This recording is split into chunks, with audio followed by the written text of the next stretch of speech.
What's going on, Jeromes? It's a beautiful day. Birds are chirping and stuff. It's time for another Vikings news dump. He sees you when you're pooping. Thank you very much for spending your mornings with us. I know that there's lots of other options out there, and we try to be respectful of your time and make sure it's not wasted. A little bit of information, a little bit of bad dad jokes, and that's what we do. That's right. So 15 days till the Love Shack, 15 days till the NFL draft. Vikings drafted number 15 overall.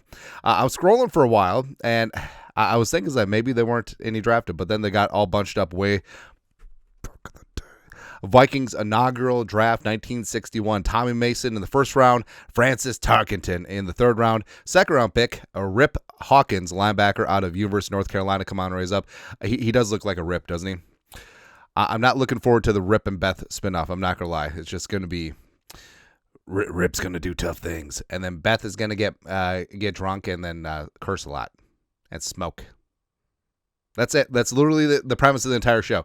Anyways, also, it really bothers me that the entire last season of Yellowstone really is effed up if only one person in that neighborhood has a Ring camera. It was. But Rip Hawkins, stud, man. 12 career interceptions, Pro Bowl in 5 seasons, and was a mainstay as a Vikings middle linebacker to start off the franchise. 1965, Archie Sutton coming out of Illinois, played for 3 years, 19 career starts over 3 seasons. And then, of course, 1967, Alan Page. Oh, but Alan Page was the Vikings' third pick that year at 15. They also had 2 and 8. But Alan Page, coming out of Notre Dame, Hall of Famer, 9-time Pro Bowler, 1971 MVP. Second to last defensive player to be named MVP, Lawrence Taylor. 5-time All-Pro, 148.5 career sacks, which is good. Sacks wasn't an official stat until 1982, but Pro Football Reference did the Lord's work and went back and looked through box scores and watched old tape, and they have an unofficial sack total, and Alan Page is 148.5, which is really damn good, man. Also, the way that he's dedicated his life to service, a Minnesota State Supreme Court judge, as well as just everything that he does. He's like tapping trees for sap now and making syrup. Interesting dude. Also, if you ever shake his hand, like there's a ditch that goes 90 degrees. I feel like a lot of players have that from back in the day. Also, April, draft month, fundraiser. All Venmos, Cash Apps, Super Chats will be donated to Twin Cities and Seoul, Korea's adoption charities and sport organizations. Went over a whole spiel. I am adopted. Yeah, that's me. So the wife says that the 2 boys look a lot like me, just pasty. They get the pasty from her. Yeah. But I was adopted back in the day. The Kent Herbeck jersey, looking damn good, man. I'm dismayed. I don't know what it is. So how old was I there? Like 5? 91? Nah. Oh, the Vikings are going to let go Rich Gannon.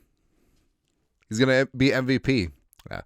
But we talked about how the adoption process, it's lengthy, it's arduous, and for some reason, like vetting obviously is very important, but there's a lot of bureaucracy, there's a lot of red tape, and we're friends with a couple of couples that are looking to adopt, and there's a lot of hoops to jump through, right?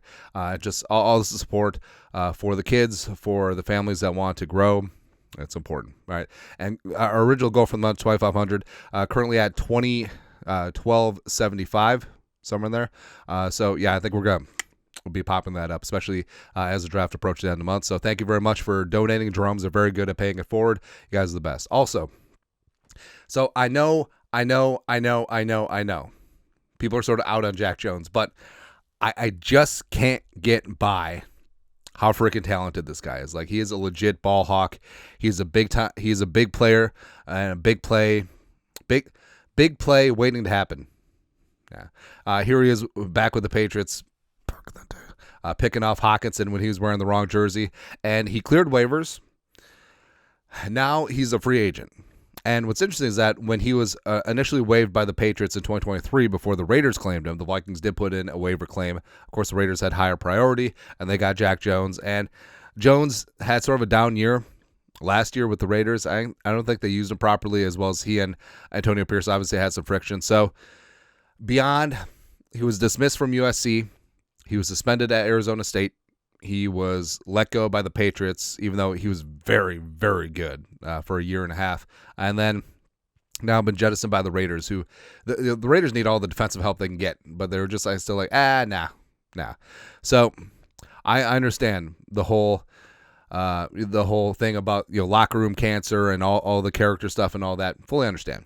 But guess what? One player on the 90-man roster is not going to derail the culture that Kevin O'Connell, Kwesi, and the Vikings players have built. It's just not going to happen, right? And I actually think that maybe what Jack Jones needs is some tough love and some veterans to take him under their wing and just be like, hey, whatever you're doing, you need to stay on the path because you're a talented player, but you could be out of football here very quickly, right? And your opportunity for gathering lifetime and generational changing money, family tree changing money, it could go away, and it'd be an absolute waste of talent. So I think that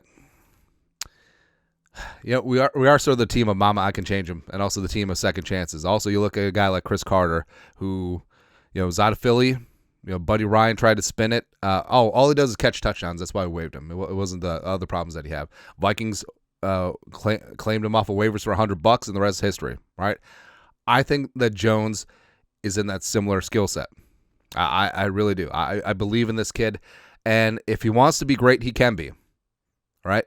And I actually think that giving him the infrastructure to do that will be smart. Plus, the Vikings, the cornerback room is pretty damn good. With Murph, Rodgers, Blackman, Nudie, taking a chance on Okudah. So take a chance on Jones. And guess what? He's not going to ruin a locker room because guess what? If he has one strike, he's out. Ain't no 3 strikes. It's 1 strike and you're out. This is your last best chance to join a very good team and get some great tutelage from Flores and Durante Jones. Work with great veterans like Murph, Metellus, Harrison Smith. But if you don't want to do it, you're gone. That's what it should be. And the Vikings obviously had interest before. Wouldn't shock me if they had interest again. It's a zero-risk, high-reward spot. So go do it. Also, we used to be a proper country, man. We need to get back to just pass rushing defensive tackles. And the Vikings have tried to do that with Allen and Hargrave, which is going to be great. But Keith Millard from back in the day, my arms are bigger than your guns. That old thing. 75 staying alive. Man. Also, he wasn't even wearing a helmet to start this play. That's just how Keith Millard played. Also, Mike Tomczak. Mike Tomczak is only famous because of that one sack play that was on Jerry Maguire. It's kind of funny, man. Also, so we talked about this yesterday at length, but Darren Duke-Wolfson talked about potentially moving Walter Rouse inside. Quote, I'm told Walter Rouse's camp feels like there's more of a pathway to playing time at some point at guard versus tackle. Don't sleep on the possibility of him playing guard, getting guard reps, working more so at the guard position, not the tackle position. And it's sort of does a bear poop in the woods situation where Darrisaw is all-pro caliber. Brian O'Neill is in that same boat. So obviously there's more opportunity with Blake Brandel versus trying to unseat Darrisaw or O'Neill. And Rouse did get some work last year at rookie training camp, sometimes running with the 2s at guard. He did play 21 snaps in the 3rd preseason game at guard. And it was talked about right away. Like Kwesi talked about it at his presser right after day 3 of the draft last April of Rouse kicking inside. And I think that he does have the skill set. I think that footwork would be fine. And just size, man. Just ass, mass, and sass. That's what we need inside. And I'm very bullish on Walter Rouse. I believe in him. I believe in Michael Juergens. And I think the offensive line actually is going to be good to go. Crazy thought. Vikes fan page.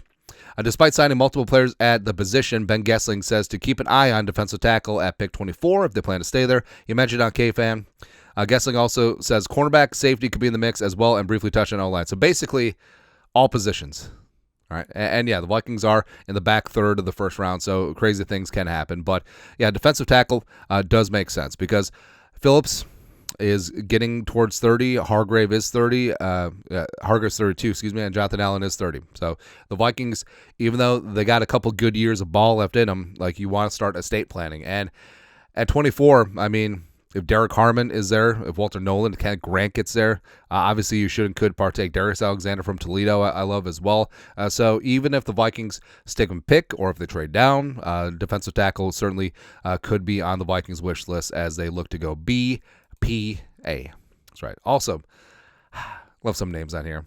So Jordan Reed, our guy over at ESPN, I love sharing this list every year. My all underrated prospects list: offense, Kyle McCord, Brashard Smith, Jalen Royals from Utah State, go Aggies, Mitchell Evans from Notre Dame. I know that people like Evans. I'm sort of whatever at this point. Oh my God, the Bucs are coming back. Jalen Travis from the Iowa State, Miles Frazier from LSU. Now, this is really stupid, but Miles Frazier went to LSU, obviously, just like Ed Ingram, and he wore number 70 like Ed Ingram. So I think that might disqualify him for some people, which is very funny to me. And, of course, Jake Majors from Texas, hook him, baby. And Jake Majors has been my guy basically since day one. Multi-year starter at at center for the Longhorns, and high football IQ. He's John Sullivan. He's John Sullivan. You're going to get him late. He's going to take over for Ryan Kelly if Michael Jurgens doesn't get the job ahead of him, and just go from there. That's exactly what you need. Also, Brashard Smith is a dude. Brashard Smith is great, man. Some of that I love. Also, so I just love getting these macro 30,000-foot takes from the draft analysts. Daniel Jeremiah, Move Sticks. I've talked to several GMs and head coaches over the last week, and everyone seems to agree the draft is a starter draft. Maybe not a ton of star power, but your goal should be to come away with 3 to 4 solid starters. They are out there. Go find them. That's exactly what we talked about, is that the meat of this draft is between picks 15 and 70, right? So there's going to be so many damn good players taken between the midpoint of the first round and the early parts of round 3. And also, like day 3, beyond just this being a great running back class, is a good defensive tackle class, and there are starters out there. Like, there's going to be a ton of guys that contribute significantly or start that will be drafted in the 6th, 7th round 5-6 years down the road. Right, that's exactly what's going to happen with this draft. And, of course, our guy, Billy Bowman in the photo, 5'9", 5'9ers, round up. Or John Randall, 6-footers for life. No, me and Billy Bowman and Makuba, 5'9" for life. I wish I was 5'9". Yeah, but, Billy Bowman's probably going to go sometime early in day 3, and he's going to start, and he's just going to be phenomenal. And there's so many damn players in this draft, and the Vikings not having a ton of draft picks, that really doesn't matter. Like, even though the Vikings only have 4 draft picks, it's conceivable that the Vikings could come away with at least 2-3 starters. Maybe not stars, but starters, and that's perfectly fine, right? And that's what's interesting about this draft. Now, obviously, people pissing them on is like, whoa, this class is not like last year's quarterback class, obviously, because J.J. McCarthy was in last year's class, but it may not, they may not have the flashy receivers outside of running Genty. They may not have the running back ones, although there's going to be so many damn good running backs from this class. And quarterbacks wise, I mean, it's Cam Ward and basically everyone else, all right? But this is going to be good. In hindsight, in 10, 15 years, this is going to be regarded as one of the great meat potatoes drafts in recent NBA history, NFL history. I said NBA as the Wolves are just trying to freaking hang on to this. Are you kidding me? No. God, they're so bad at this. I'm just kidding. They're great. Also great, Schefter.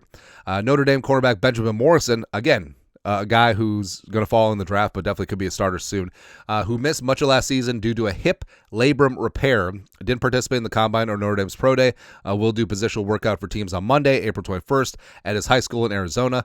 Brophy Prep, Morrison's father, Daryl Morrison, played safety for the Washington Redskins and is now a team chaplain for the Arizona Cardinals. Now, hip labrum sounds terrible, right? Because you think about your labrum in your shoulder. Now put that on your hip. That is a pain in the ass, literally. But, glad that he's good to go. Because Morrison, if he was fully healthy, probably would be in the back end of the first round conversation, with Hairston, Ravel, Trey Amos, etc. But, Benjamin Morrison's a tough-ass dude. And Notre Dame, their defense suffered mightily when he was out. Also, when Crowley was out, too. That was a big deal. Oh, my great Googa Moogly. Anyways, but, Morrison being healthy, getting a full clean bill of health. He could be a target for the Vikings day two, because I think skill set wise, like he would be great working with Murph, working with Isaiah Rodgers in that cornerback room, and go from there. Lastly, speaking of, so there's a meme that goes around how good they were, how much praise they received down here, and the guy that instantly comes to mind to me is the marvelous Marcus Sherels, right? Because every single training camp, the fans were just like, this is the year that Sherels doesn't make it. Oh, he doesn't contribute much as a corner. Oh, this, oh, that, or whatever. No. Marcus Sherels was, during that era, was the second best punt returner in the league behind Devin Hester. And I will stand on business with that. 5 punt returns for touchdowns in 5 years. You can't sneeze at that. Just getting after things. Plus, it just feels like, maybe it's because Marcus was so soft-spoken and didn't really do a ton of media, wasn't really boisterous or self-promoting, but it feels like he falls through the cracks of all-time great Vikings, and he should be appreciated more.